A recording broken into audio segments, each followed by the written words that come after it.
Hey everybody, I am here with Devin, and she is coming on here to share some of her story with us. Obviously, whatever you're comfortable with, Mhm. and just kind of, you know, dive into what her situation was and her experience with abuse, and how life has been after abuse to maybe help a survivor out there who is currently going through or has been through maybe a similar situation. So, Devin, if you would like to introduce yourself, your Mhm. age, where you're from.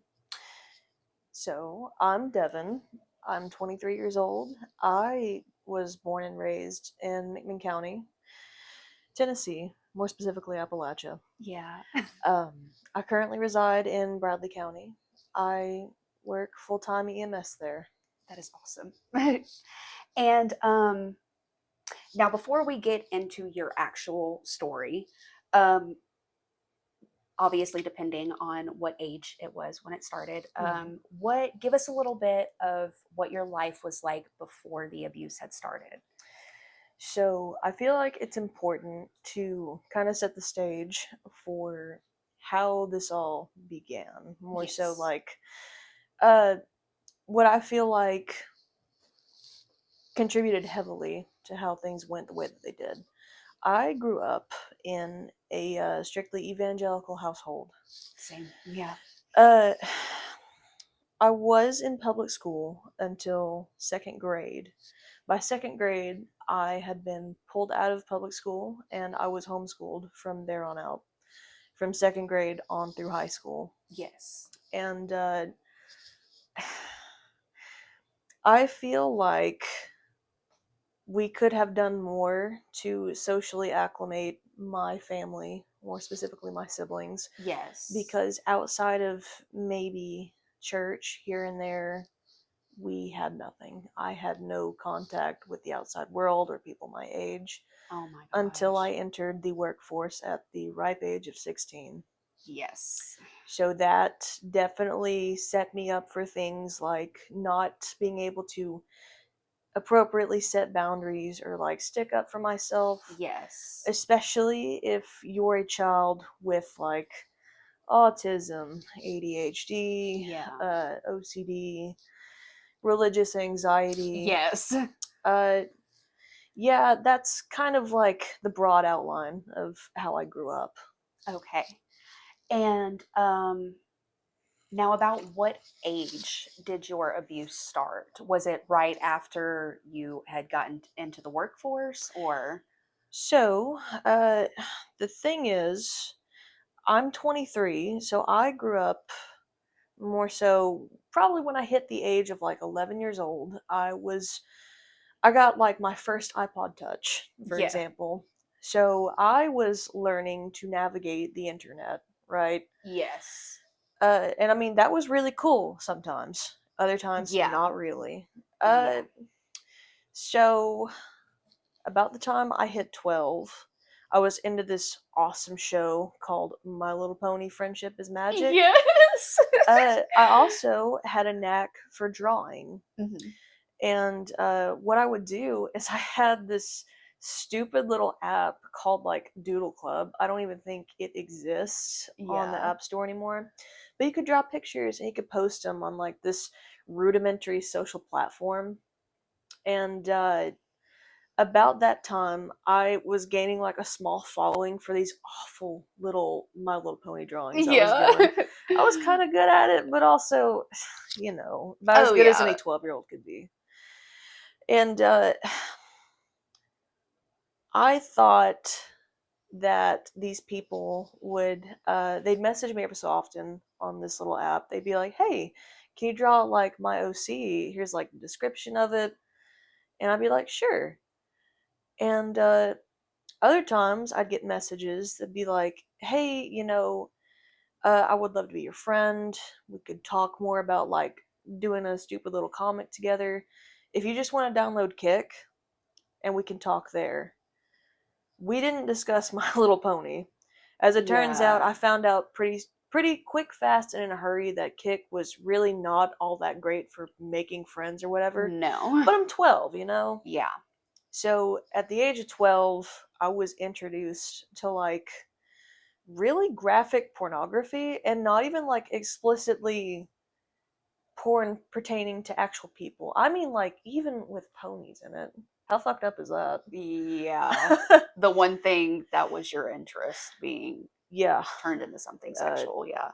Grown men in the My Little Pony fandom was probably my first brush with like predators in online spaces. Yes. But even just that's just like online spaces. And I was like, okay, well, that's weird. And in my mind, you know, I was still a Christian at the time, Yes. and I was thinking maybe the problem is me. Like maybe I'm Yeah. wrong for getting into My Little Pony and trying to make friends, you know. Yeah. And there came a point where we had to move to a place where we didn't have Wi-Fi anymore. And I remember writing in my diary when I was like 13 that following year. I was like, well, now that I don't have Wi-Fi, maybe I won't be such a bad person anymore. And that's somewhere in a journal, lost in a double wide trailer in Riceville, Tennessee. Yeah. So that was the first time I can recall something like that happening. Yeah. The second time, like, actual physical stuff happened was right about when I entered the workforce at the age of 16. I'm not a Christian at that time anymore. Yeah. Don't really know what exactly is going on. I'm a teen and I'm trying to figure out Navigate my life. stance on just things, Yeah. who I am. I knew I wasn't straight, for starters. Yeah. I also learned that you don't have to hate trans people or be racist. Yeah. Crazy shit. Yeah. I had a lot Being going kind. on. Wow. It's so hard. I had a lot going on at that time. Yeah. I entered the workforce. I got a job at Papa John's when I was 16. Yeah. And I found out that my manager at the time was not only like not a very well functioning alcoholic, but other than being an alcoholic, he was also like a little too into underage employees there. Yes. He would leave us to run the store and he'd go out to his car, throw back however many shots of whatever he was doing. He'd come back reeking of mouthwash and liquor, and then he'd just be like overtly creepy with like every so often like being a little too handsy. Yeah. So I think no offense to Papa John's, I feel like that location specifically did some irreparable damage to my psyche. Yeah. I met my first boyfriend there who was really nice to me when I first met him. And at that time, I think I was about to turn 17. Yes. My parents found out that I wasn't straight because somebody in my family outed me, who I thought we were cool. Yeah. Guess we weren't. Had some of those relationships, you know. They were threatening to kick me out of the house, and I had like maybe $16 to my name, and also I'm 17. So, Yeah. Yeah. I had a very turbulent home life at that point, and already kind of like a strained relationship with my parents. But this guy, he was super cool with me, and he'd let me talk, and we just had fun. He at least pretended to be cool with the fact that I was bisexual. Yes. And I think maybe like 3 months into our relationship is when he finally started unmasking who he really was. Yes. He was very physically abusive and even more so sexually abusive. Um, my parents kind of saw some of these traits in him coming out every so often when he would come around my family. Yes. But what they didn't know was how controlling and abusive he truly was. And to them, I guess from the outside looking in, it was as simple as me breaking up with him and just calling it quits, when that could not be further from the truth. Yes. I mean, this man was a stalker. There was nothing I could do, nobody I could be with, in which he he would have to know about it beforehand, and then he'd have to approve of it. And if neither one of those things happened, then my God, there would be hell to pay. Mind you, I'm 17, Yes. so I don't know what the hell's going on.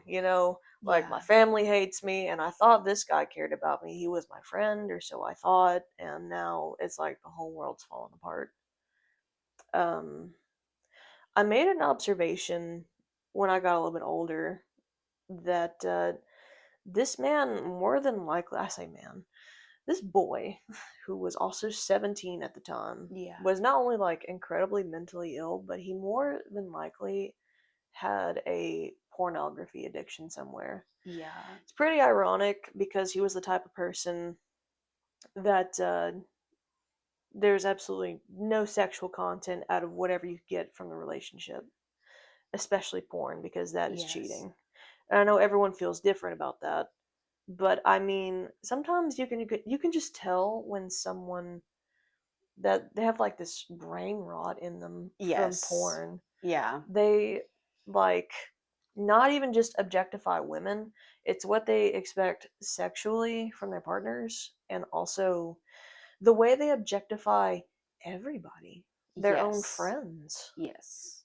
And I don't know, it was wild to me. Yeah. It took me about a year to be able to get away from him, and I had to turn 18, and I had to get an order of protection, and I had to see him in court because at some point I think he finally got the message that I truly was not romantically interested in him, or even remotely interested in a relationship, a Yes. friendship even, because he was just a genuinely bad person. So eventually, he did stop stalking me, but then he got some of his male counterparts to get in on it, and they started calling my phone and threatening to come to my workplace and kill me and my coworkers, Oh my and then threatened gosh. to shoot up the McMinn County High School. Just fucking insane, Yeah. truly. Yes. Yeah, it just that's kind of what I'm saying is it was a wild ride from the start to finish. Yes. That is by far probably the worst relationship I've ever had. And everything pales in comparison to it. But yeah, that that certainly shapes you as you're entering adulthood. Definitely. I don't Now, know. um, before I get into anything else, I know you mentioned like when you had gotten into the workforce is when you really started seeing like what the world was really like and what Mm. people were really like. Now, I have also experienced that. Like when I went into the workforce, obviously, I already had my sexual abuse trauma before going in, but I also had like the managers who really took advantage of their authority and Yeah. like would grope and just really test the boundaries of what they could do to you. Um, all that to say, we really need to take better care of our children in the workforce because I have noticed this a lot. Like, I feel like almost every I'm not going to say specifically women because I know men have experienced sexual harassment in the workforce as well, but Mm. I've seen it very commonly happen to young teenage girls getting into a job and whether it be an adult man, adult woman, whatever it is, just groping them or thinking they can touch them wherever they want to, or just like really taking advantage of their authority. And then parents not being told about it, and then it's just kind of swept under the rug, and like usually that person never ends up telling anyone about it, and that harassment is just like something that happened and now it's no longer. So definitely feel like there should be more protocols for teenagers getting into the workforce, because I feel like not many people care. I cannot emphasize how important it is to. I feel like some might take this the wrong way, but one thing that everyone needs to know is that when it comes to a company and HR, the Yes. HR is there to protect the company. Yes. Straight up. Yeah. It is not to protect you, the working man, working woman, Yep. working they. Yes. Um, they are there to cover their asses. Yep. End of the day. Yep. So when these things happen to you, it's you're gonna feel embarrassed and you're gonna Hmm. feel gross, and you can't stop like the redness coming to your face from the anger and the embarrassment. But you have Yes. got to put these people in their place, because if you don't, They they will will do it again. continue. Yes. And that's not to say you'd be the only one. Yes. Like it is Yes. so important. I let so many people get away with that, Me too. and it Yep. haunts me to this day. Yep. Every so often I'll be in the shower and be like, damn, I should have like said this or I should have I did know, that. same. I'm the same way. Um, yeah, no, especially if you're like me and you were homeschooled for the majority of your life, Yes. you're gonna get out there and you have no idea how to act. You don't know how to be a person. Yes. Um, I also I took some time to reflect on the relationships I had with not not adults, but people just like maybe a little bit older than me. Yes. I realized that, especially in my youth, I had this inferiority complex. Yeah. Like, I don't know, I'm less than because someone's older than me Yep. or whatever. And I don't really know where that came from, but it did influence a lot of my friendships and just romantic relationships. And yeah, I've noticed with our generation, um, that like there was really a sense in the parenting style then of like almost dehumanizing kids in a yeah. way of like, well, you're only supposed to respect my authority, and what I tell you to do you're supposed to listen to no matter what it is, like, and in a way almost it kind of like twisted our minds into believing, well, I'm supposed to listen to any adult and respect any adult, because it was almost like we were programmed to any authority is authority, we have to listen and respect. Yeah, I grew up, I mean, it was an evangelical household for sure, but it was also Yes. very authoritarian. Whoa, Yes. authoritarian. Yes. Um, so whatever the elders said is what Goes. went, Yep. by God. And I mean, you know, when you get out and you get a job and you look to your boss who like might just be 5 years older than you, Yeah. and you're just like, that is the end all be all, and surely to God they wouldn't Yep. do me wrong just because they could. Oh no. No, that's supposed to be a trusted adult. The person. As it turns out, that's going to set you up for a lot of Oh failures. yes, for sure. Um, that yeah, at least I had like a taste of what it was like amongst like peers my age. As for like my youngest brother, he never saw like a day of public school in his life, and uh, I feel really bad for him sometimes, or a Yeah. lot of the time, because I'm like, I don't mean to wallow in self pity, but I'll think like, damn, that was fucked up what I went through. Yeah. And then I think back and I'm like, well, shit, he probably had it worse because at least Yeah. I had like a perspective of the outside. And another thing I think that set me up for a lot of these horrible things that happened was being evangelical in general. Yeah. We're no strangers to the misogyny that's laced in it, just Yes. Christianity as a whole. But also the the joke that is purity culture. Yeah. Oh God, yeah. Yes. Because I mean, sex isn't bad. No. It's not. It's just a part of being a human. But, when you boil it down to it being taboo up until, like, I don't know, Up until you get marriage or married, something, yeah. and you get no education on it or how to Nope. form healthy relationships or, like, what's right, Or a what's not. healthy relationship with yourself and your own body, because you're almost meant to view it as this disgusting thing You've until a got, man puts his hands on it, yeah, type and, of thing. and, and Yeah. you've got no education, like, on reproductive health, Yep. on knowing what's normal baseline, what's not, what's supposed to hurt, Yep. what's not. It's just, you get set up for so many Failures in life, yeah, you just get literally. kicked in the teeth over and over again. Yeah. Like, I'm still finding shit out, and I do work in the medical field. Yeah. I'm Yeah. grown, and I do spend a lot of time reflecting on it, even still, because even once you break out of that, like, I'm not Christian anymore. I'm not even close to evangelical. I don't hate women. Yeah. And I don't think sex is bad, but you can't help but look at the world through this lens because that's just how you were programmed. Yep.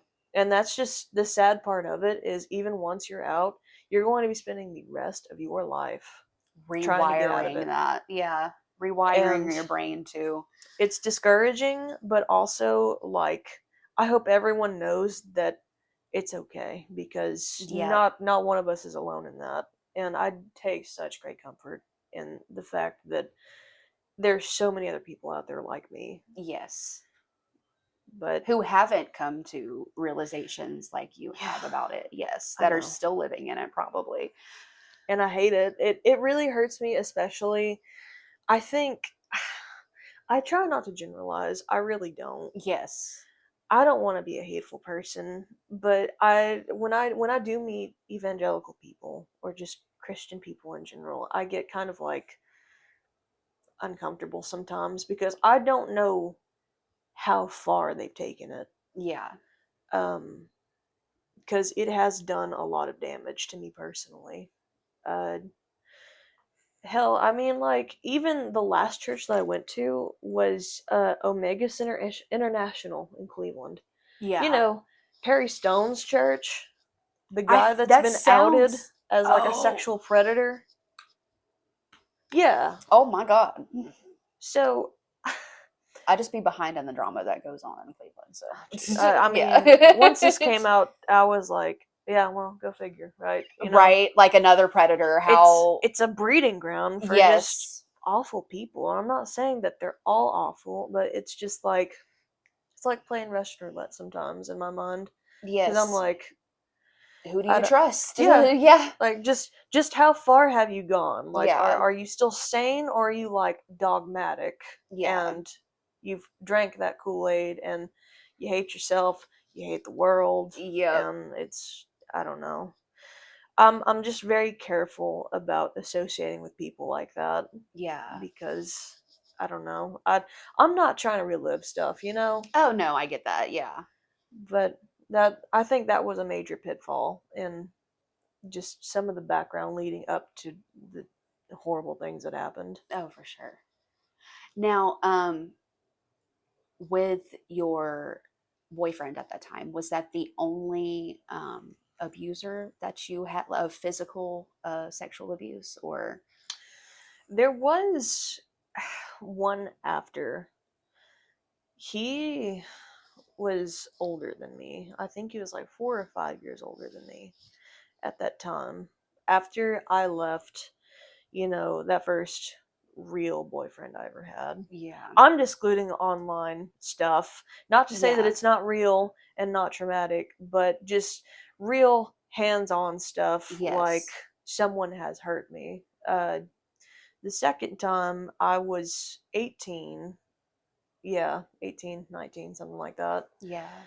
I had like a new job. I was a barista, and um, there was this guy. He was nice. I that's really all I had to say about him was he was nice. He was nice to me, and Yeah. um, it became apparent to me. I think maybe like 3 months into this job that he was kind of into me, Yeah. and I wasn't really attracted to him or anything. Especially after the shit that I just went through. Like, Yeah. bitch, I just got out of court trying to get this Yep. psycho off me, bro. But still, I'm a teenager, and I'm like, well, I mean, he's nice. I could Yeah. give him a chance. By the way, don't ever give an ugly person a chance. Oh my god. Oh my god. Like, being nice is not enough. And I mean Yeah. that with all the love in the world. Yes. Yeah. Being nice is not enough. If you want to date someone, date them because you want to date them. Don't date them to give them a chance. Yeah. Because those people will ruin your life. Yeah. Straight up. He was cool. I think at the time he was like 20. Oh my god, he was my age. Ugh. I can't imagine dating an 18-year-old. Are you shitting me? Yeah, no, I'm the same way. I am the same way. Yeah, no, he saw me like I don't know, a very obviously traumatized teenager, and he was like, Yes. damn, I gotta get in on that for some reason. Weird as hell. Don't do that. Don't go after Relatable. teens. I have been through a same situation. I gave him a shot, and he was sweet, but once again, I feel like this was a man heavily influenced by pornography. Yes. And I mean, he wasn't necessarily abusive, I don't guess, but he would like to try and push boundaries. Yeah. I would try to explain to him, like, I'm not gonna get down to the nitty gritty, man, but I have been through some shit. Yeah. And, like, here's what I'm cool with, here's what I'm not. Yeah. And he'd be like, well, I mean, like, are you sure though? Like, can I get like a picture here and there? And I'm like, Am I? I don't want, I like, wouldn't have yeah. told you if I So wasn't guys, sure, bro. that's coercion. Yeah. Don't fall for that shit. Yeah. When you say no, that's it. That is guilt tripping. Please stop. That's Stop. the bottom line. Yes. But I mean, God, I didn't know how to say no, and for all the shit that I'd just been through, I mean, I feel like I had just come out from shit creek with my mouth wide open, you know? Yeah. And I was in a relationship with that man for like 4 years, I think, 3 or 4 years. And he just, I don't know, aside from not really having anything in common other than maybe just trauma bonding with him, Yeah. I let him push several boundaries for no real reason other than the fact that I couldn't stand up for myself, and my self-esteem was at an all-time low because Yes. I didn't understand that after especially a super traumatizing relationship, you need to take some time to yourself.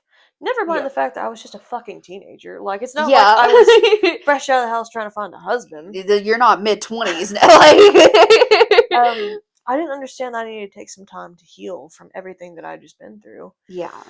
And it certainly backfired on me. But it was a learning curve, and I think as I got a little bit older, like, I think about the time I hit like 20 maybe, he started realizing that I was a bit more, I was 10 toes down in some things. Like, Felt that this frontal is, lobe starting to develop a little bit. yeah, like, He's hey starting to man, see. I'm growing up. Yep. Like, I hate this apartment we got. I hate the fact that you have no goals or aspirations, Yeah. and I hate that you don't really do anything with me other than keep me as a roommate and maybe like have sex sometimes. Yeah. And it's not even good. A roommate that you have sex with. Yeah. Literally. Yep. I just yeah, no. I don't I don't think it was necessarily his fault in some Yeah. of the things that he did. I feel like one, he was just stupid, and I was traumatized. Yep. And he took advantage of that. Yeah. He Yeah. he saw that he could easily manipulate the situation and get what he wanted out of it. Especially like when you're almost 25 and you find like a teenager. Yeah. What? Weird flex, bro. No, not cool. Weird as hell. And you know what blows my fucking mind? After I left him when I was like before I turned 21 or something like that. Yeah. I'll be damned if he didn't find someone even younger. Like, Jesus Christ. yeah, Oh, dead my ass. lord.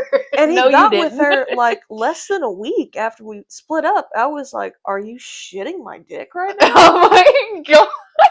Like, you could not be telling on yourself more if you tried. That's Oh just my fucking weird. lord. Yeah. I don't Yeah. trust anyone, who, especially in their 20s, who deliberately goes after teenagers. Yeah. You're basically finding someone that you can mold into what you want. That's literally what it Wild as is. hell. Sex maid, therapist, like, It's awful. It yeah. is so awful. It definitely uh, soured my taste in men for a Yes. while. It's like, damn, it's a good thing I'm not straight. Yeah.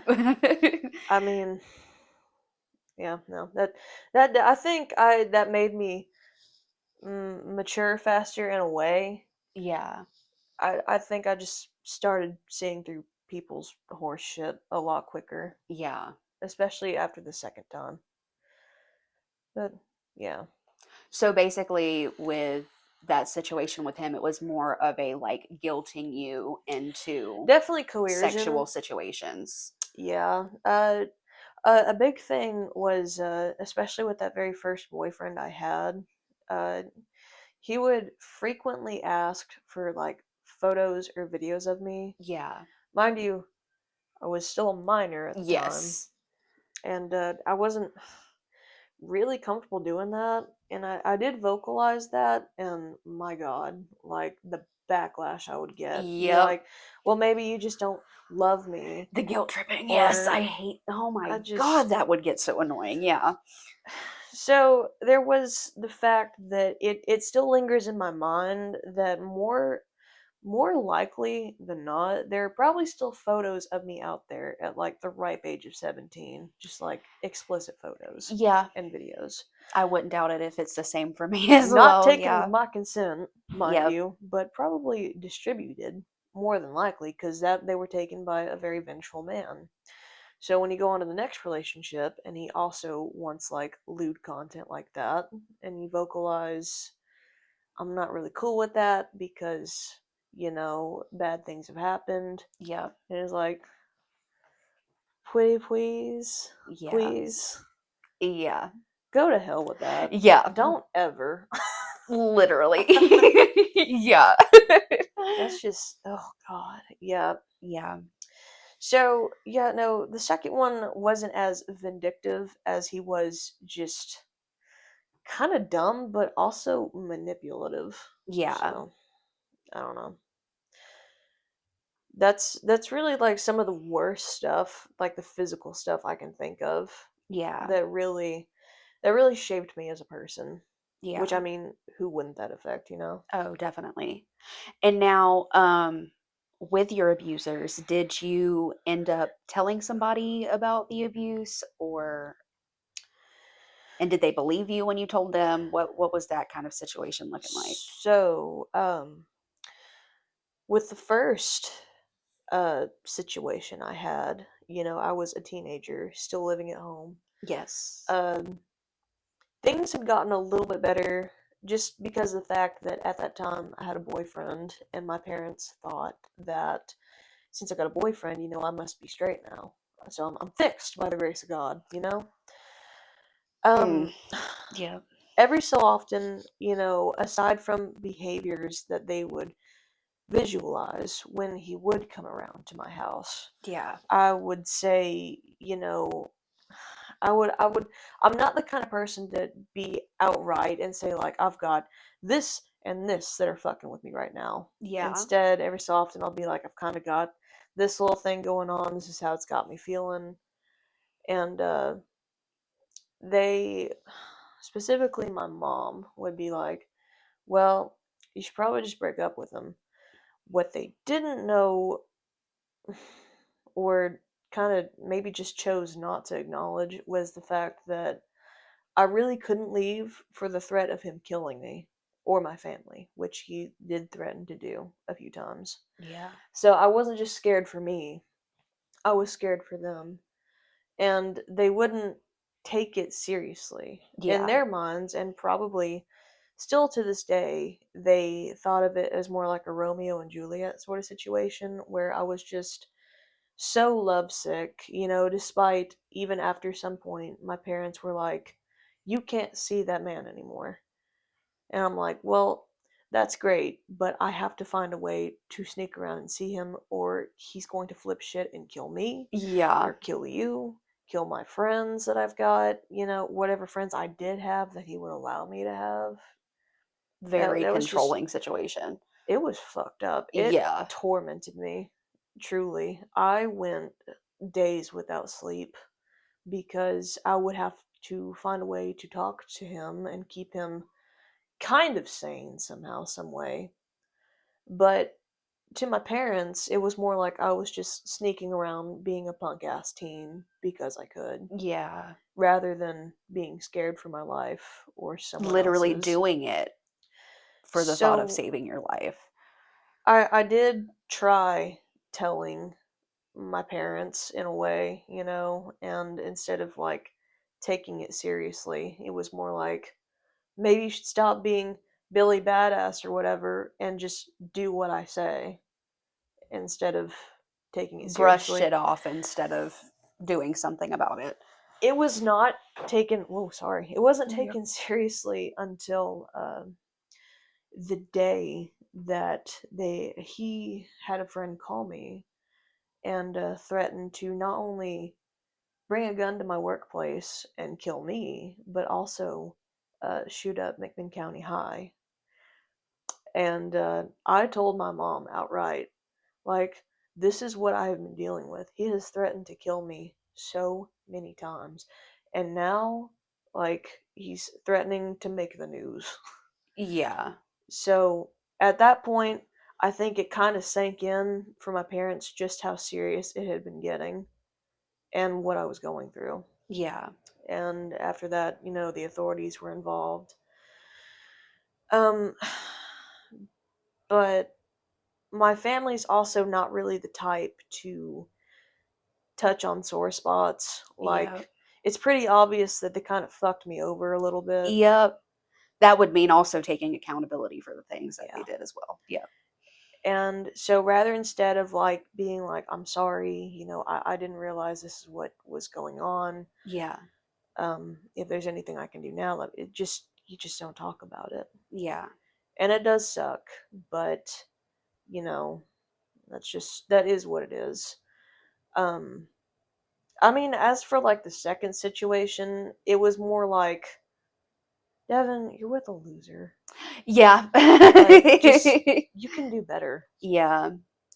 And at first, I kind of thought, I was like, "Yeah, well, why would I take you seriously?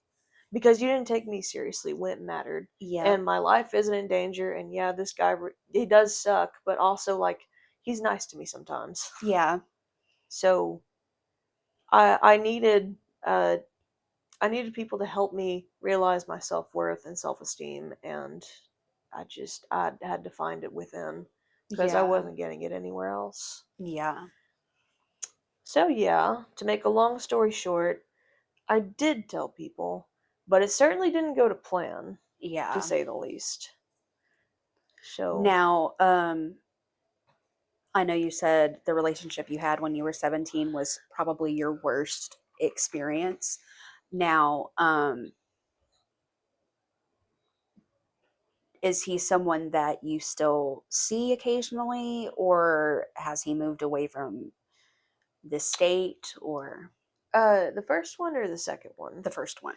So the first one, after we went to court, he wouldn't even speak to me. Thank God, because Yes, I didn't. crazy psychopath. Yeah.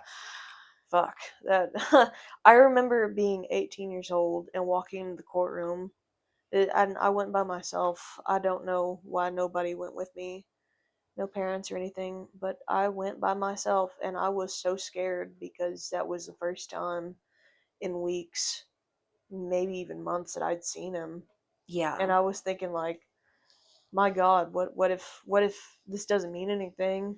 I know he goes to jail if he breaks it, but like, what's Some this? people, that's not enough. I know. I've seen the stories. Yes. Um, we haven't had any contact since that court date all those years ago. Yeah. To my knowledge, he still lives right around Bradley County, and I want to think he's married now, and he eloped. Um, I try. I don't want to speak with him at all. I Yes. kind of want to forget that it even happened, but I do worry for his wife because people like that don't just change. It Yes. takes like intensive therapy.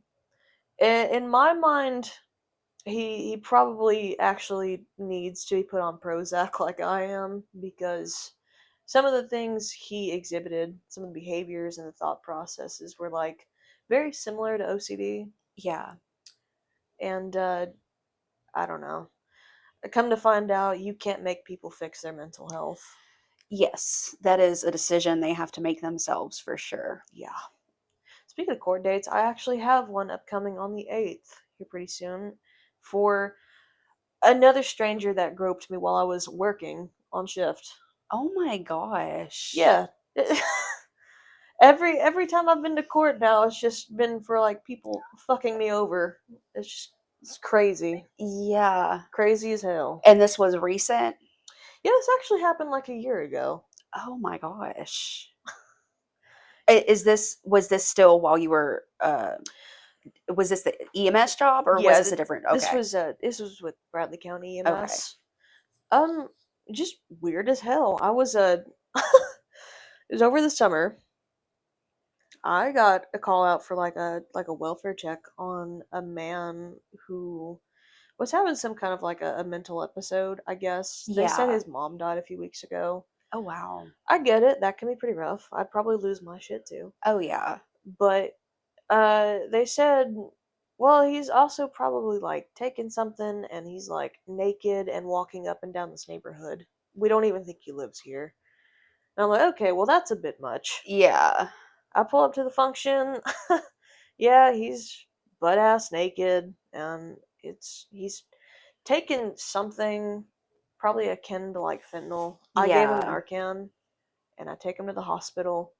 He doesn't really talk to me or anything. He's just kind of chilling. Yeah. And I walk into the ER.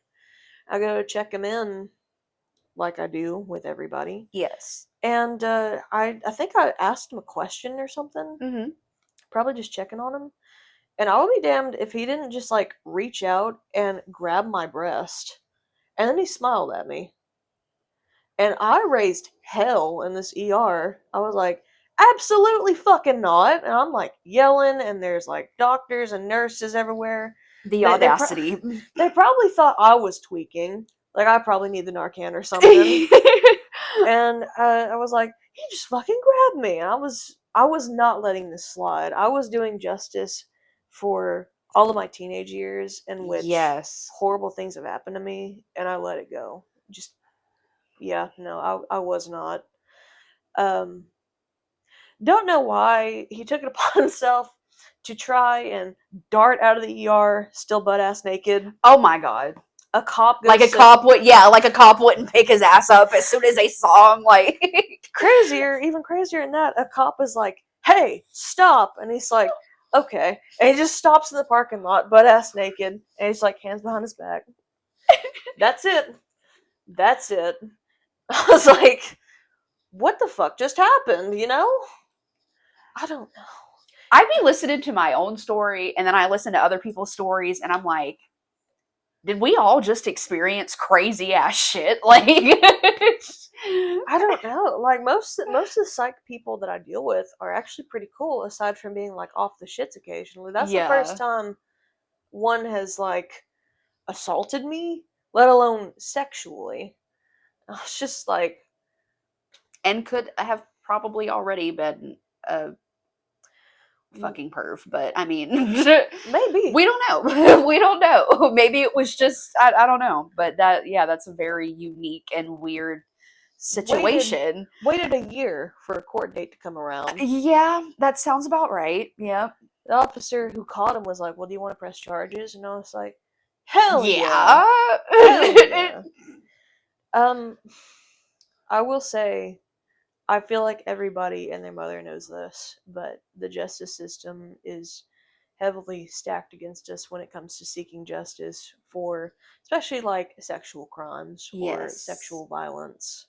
Uh, Especially during like my very first ever relationship, when I walked in to enforce this order of protection, and his fucking family, rich by the way, Yeah. hired a defense attorney, and she brought me back into this tiny little room because, oh yeah, initially I was going for a restraining order, and I'm scared out of my mind. This attorney is talking to me. She's like, okay, well, here's the deal, honey.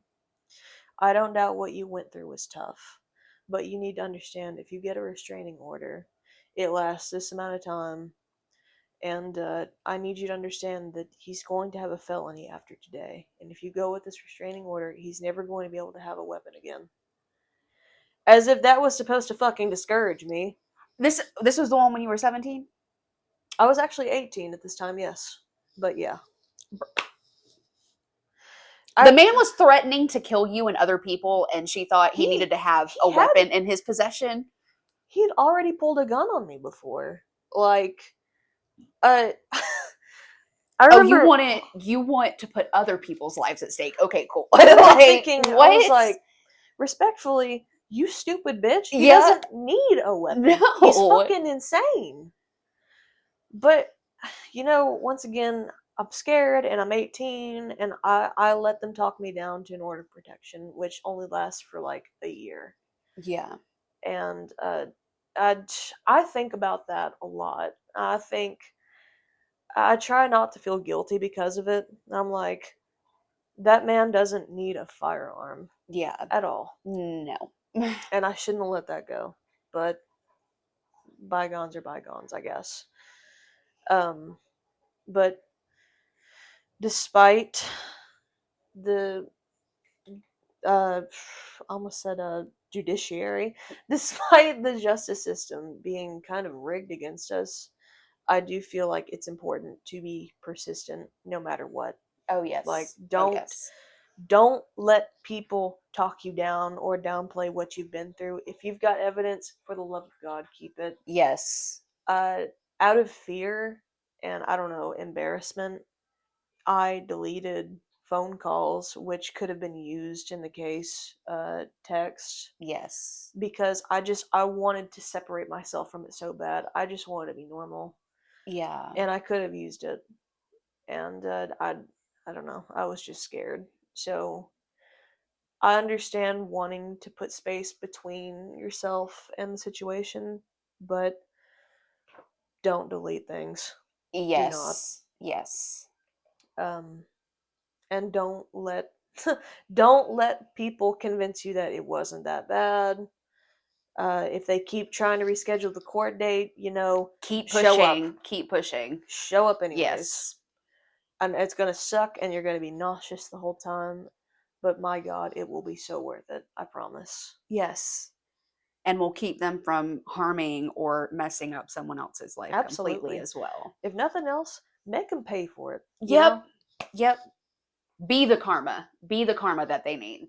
Yeah. Yes. Get Yes. get vengeance for yourself. Yes. Because you matter. You matter. Um Now I know we've already kind of talked about this, but another thing I try to like get into is like how life and mental health, because obviously when you go through something like that, which your situation is a little unique in the sense of you already had a religious background, so you were kind of already experiencing some trauma in Mm. there. So knowing what life was like before trauma is a little bit hard to recall. But I know going through something traumatic like that can exponentially change the way you view life, the way you view mental health, the way Mm. you view sexual relationships that you form with other people when you get in relationships, and even like being an adult and societal norms that kind of changes your view on that as well. So, what has life been after abuse and going through that? So afterwards, there for a minute, my self esteem was at like an all time low.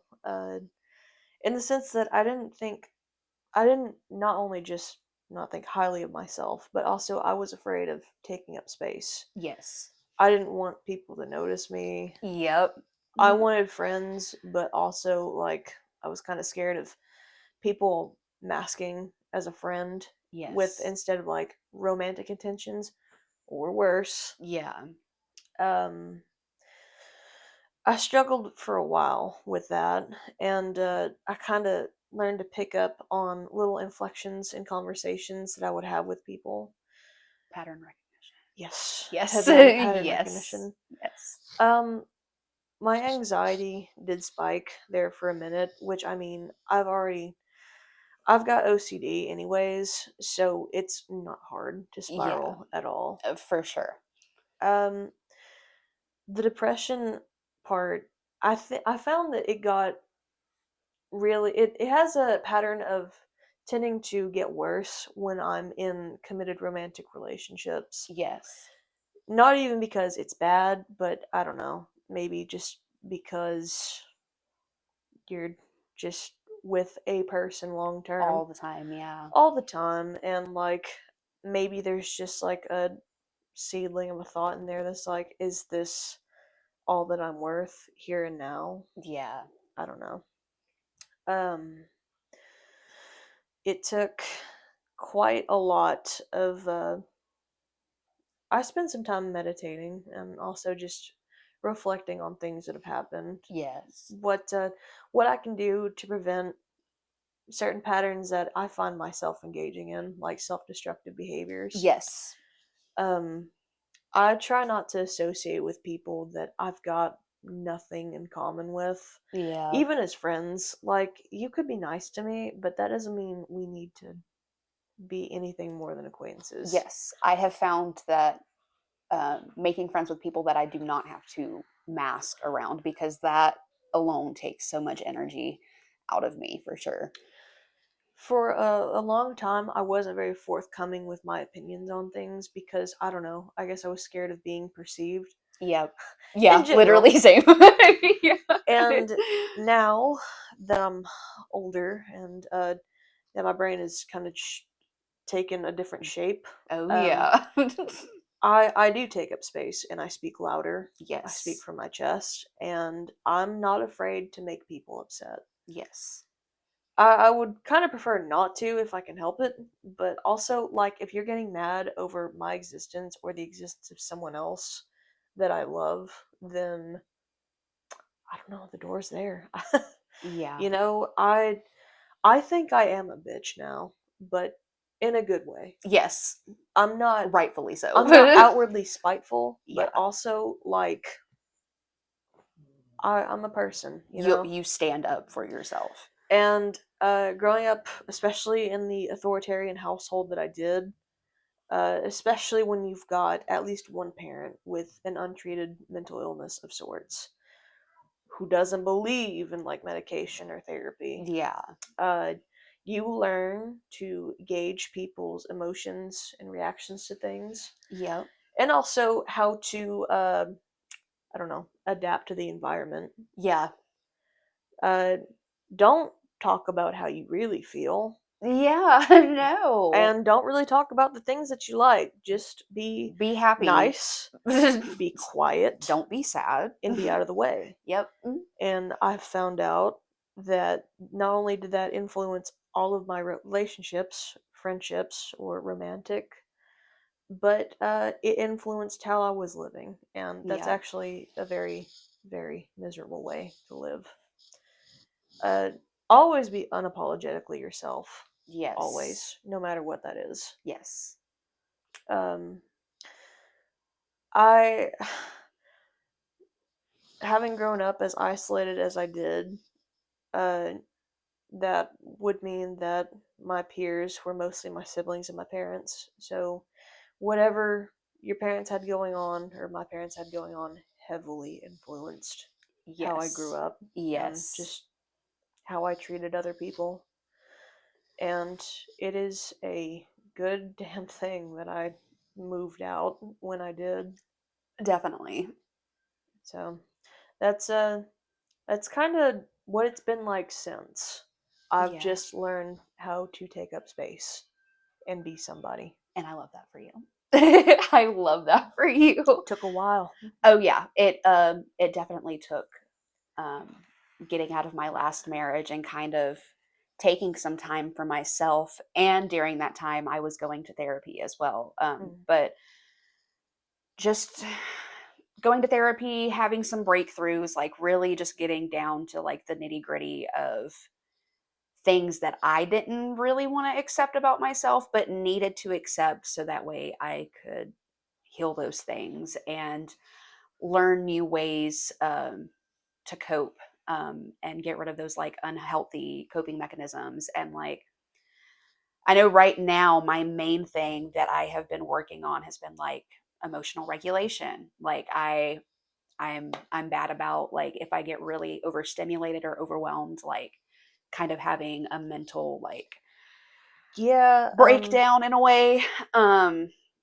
So there, obviously there's going to be things that are going to stick with you and that is going to take all of your life really to put in that hard work and work on. And even though I know it is incredibly unfair, because we're not the ones who cause the damage to ourselves, it is still our jobs to pick up those pieces and heal ourselves and advocate for ourselves because no one else did for us. So um, I'm so glad. I'm so glad that you were able to do that.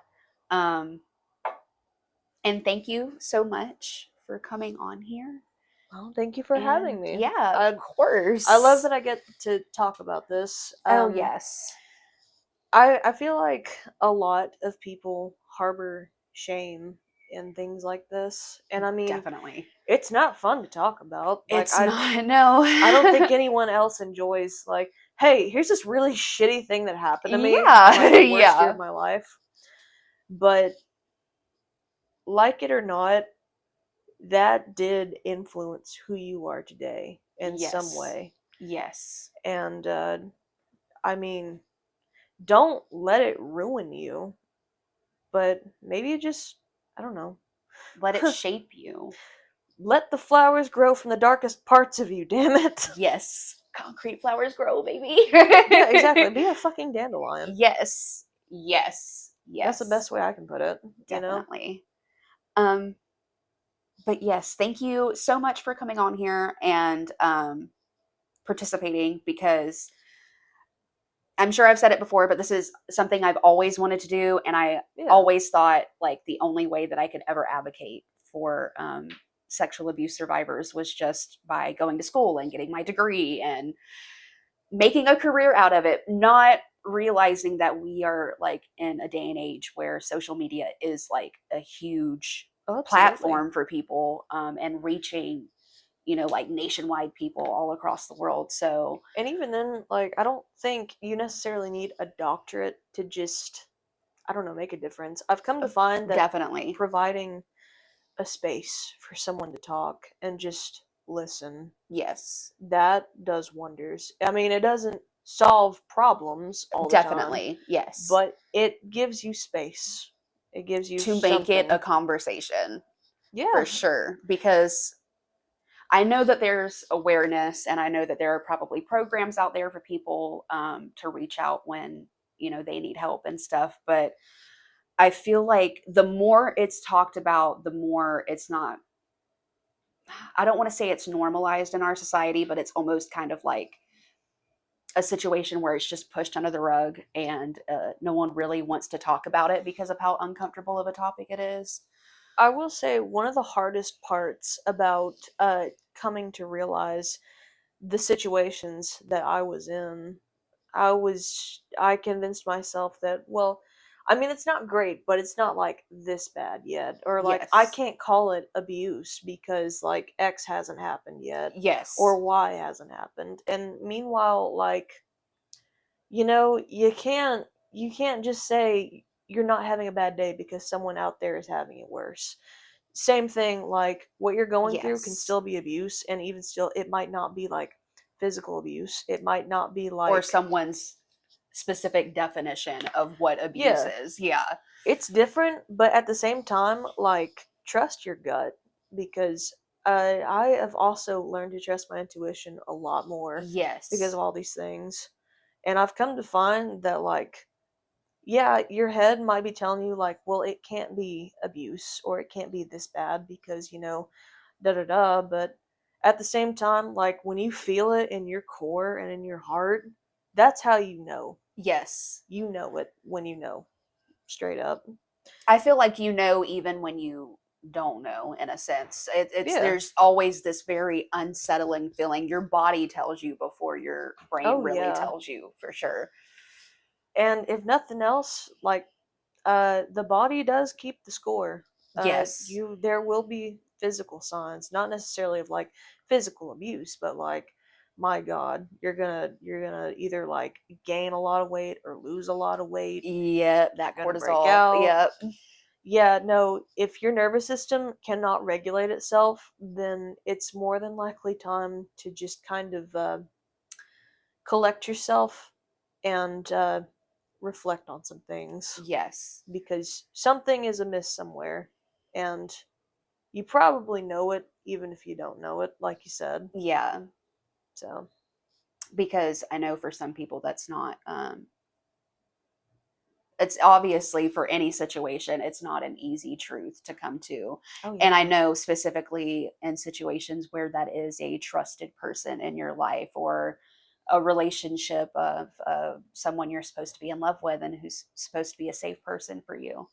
Um, but yeah, I thank you again for coming on here and doing this, just to maybe help somebody out there who has been through maybe the same situation or a similar situation, that, I mean, may reach out and tell somebody about their story. of course. Um, but it was, I'm so thankful to do things like this, because I know how hard it is to talk about these things. And I know that even just talking about them can mean, like, you may be out for a couple of days because the mental Yeah, draining that comes with that. Um, so I really appreciate you and doing this, because it really is a big deal. And I, you know, it takes your stories and coming on here and talking to me, that really helps me out to get this out there and of course. get the conversation started about sexual abuse and opening up about that. If nothing else, if I'm trying to figure out. There's like a fog up here. Nope, Excuse I me. understand. I understand. If nothing else, I aspire every day to be the person I needed, especially when I was Was younger, 17. yes. Stronger mentally and Yes. physically. Just I want to be the person that I needed. So that way, I mean, maybe if even one day a friend or an acquaintance or acquaintance or someone comes up to me and, they're like, I'm kind of experiencing this and this. Yep. I don't ever want to be faced. I don't want them to face the same things that I was met with like Yes. indifference or like a victim blaming sort of complex. Yes. Because I know how fucking tragic that is. Yep. And I know exactly where that can land you mentally. So, absolutely. I'm all for providing space for stories like this. Definitely. And that is what has made me feel so great, is that there are people like you who are wanting to come on and share their story and are trusting me, Yeah. um, of being a safe space that they can come and talk about their stories. So that is something I've always wanted to do. And I feel that, like you said, with just wanting to be that person that you needed when you were younger, I think that is my deep, like, core reason for wanting to be an advocate. So, again, thank you. And thank you, everybody, for watching and taking your time to watch this video. If you will just like, subscribe, and share this video to reach more survivors out there to hopefully find my channel, that would be amazing. Um, and thank you, Devin, for coming on. Thank you so much for having me. Thank you so much. And thank you, guys.